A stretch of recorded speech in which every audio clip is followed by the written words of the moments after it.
Hi ka-chismis! Share ko lang ang isang nakakatakot na experience ko. Nangyari ito noong nakaraang taon. Bagong panganak ang sister ko at ilang araw pa lang ang baby niya. Isang gabi, mga 11 p.m., nasa kusina kami. Ako, ang sister ko kasama ang baby. At ang girl cousin namin. Nag-aayos kami ng mga gamit na nagamit kanina.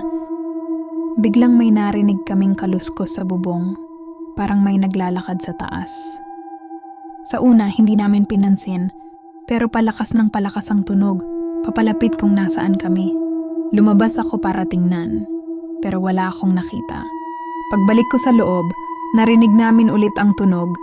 At kakaiba na ang pakiramdam namin. Itinaboy namin ang tunog. At sinabihan kami ng mama ko na ipasok ang baby sa kwarto dahil gabi na. Pagpasok ng baby sa kwarto, biglang nawala ang ingay. Tahimik na ulit ang buong gabi.